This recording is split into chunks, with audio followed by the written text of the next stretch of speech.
We often hear the phrase, "Youth are the future leaders of tomorrow," being thrown around by politicians and officials, which insinuates that youth are not prepared to be the new leaders of today.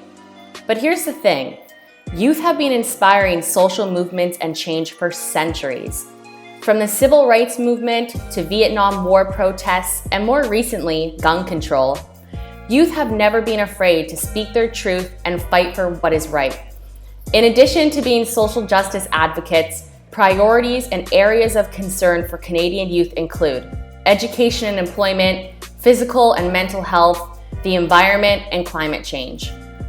Although older generations tend to label millennials and Gen X individuals as snowflakes, youth today are actively involved in their communities and invested in doing their part to change systemic issues our current society is faced with. The amazing thing about youth engagement is it's not one size fits all. Pursuing your passion or raising awareness can take on many forms. This diversity can be seen through the 2,000 Rising Youth Community Service projects that youth from all across the country have conducted. Supporting the empowerment of youth in leadership initiatives involves more than just providing financial support.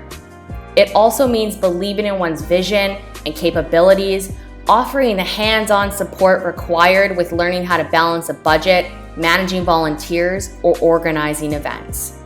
Most importantly, supporting the empowerment of the youth involves creating an environment that fosters social connectedness and belonging. We need to build a strong foundation for youth that encourages their development and growth, both as individuals and as leaders. So the question is, are you in?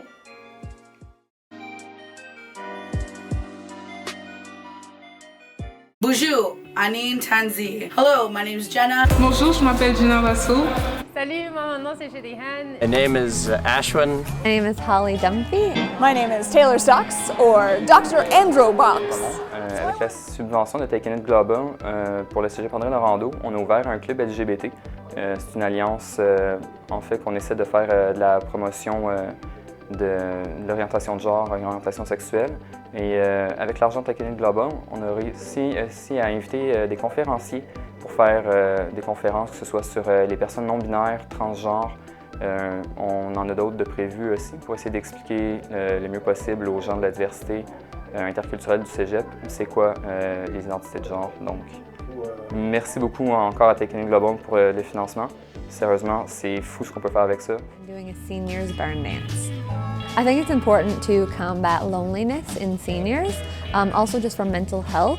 I think them being around other people and other youth is great for them. I'm so happy I applied for the Rising Youth Grant. It made everything possible.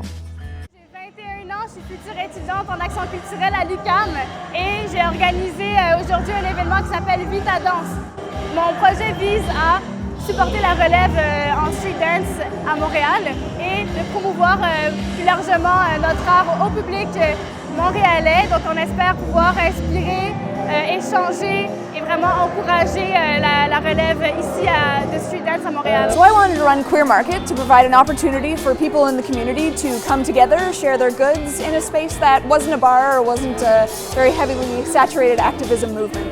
So I think queer markets and events like these are a really good opportunity to bridge the divide between the LGBTQ community and those who want to be supportive and be our allies. And I really appreciate the grant for allowing me to pull a group together to get this off the ground, to create such a fantastic market. Organiser un événement qui s'appelle Just Shoot It en collaboration avec Défis sans limite. Donc on a vraiment fait un événement pour démontrer aux jeunes que malgré les handicaps, ils pouvaient quand même avoir du fun, quand même respecter aussi les gens qui avaient des handicaps. Donc c'était vraiment un événement magnifique, rempli d'inclusivité. Donc on vous remercie encore 1000 fois pour ça. Merci.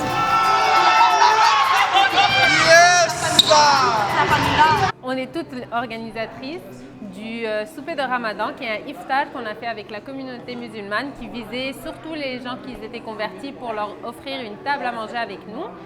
Donc voici Mona et Amira, qui ont été pas juste un soutien, mais des piliers.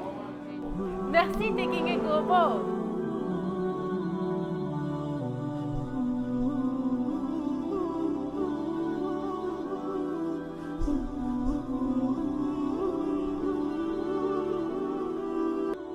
Nidinwe Maganaduk, Awaganagamu, Dishakaz Makwado Dem, Gaga Nushniak and Dunje. My spirit name translates to the one who sings with the grandmothers.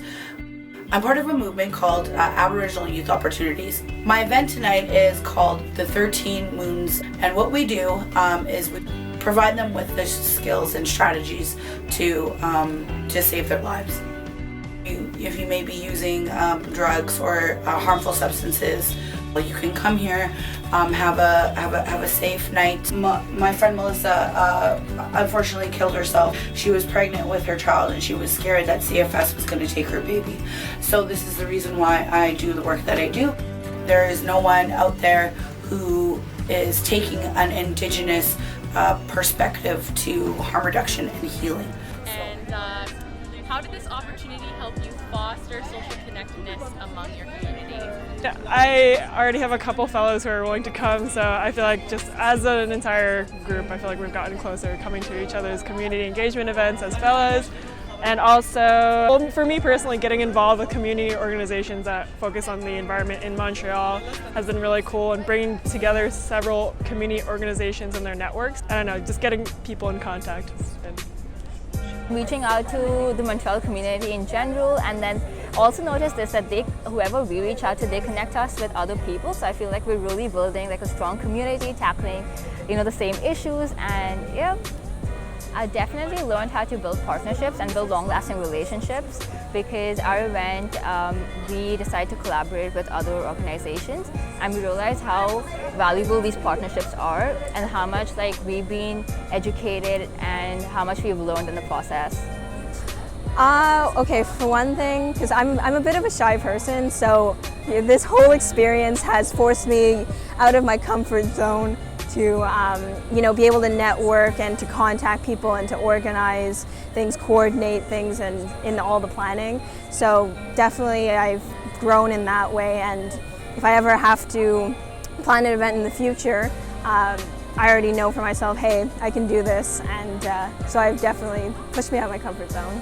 The entire point of it is to build social connectedness and foster community. So the idea is through these sort of informal mental health sessions, have asylum seekers share their stories and become closer to one another, understand mutual challenges, and just create a space where they can make new friendships and gain some practical support if they need it, and build community ties like that.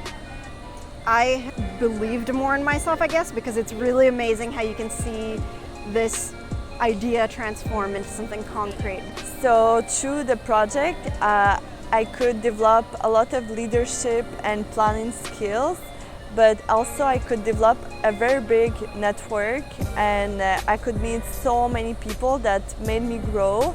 And right now I still continue my project, so I think I really grown as a grantee.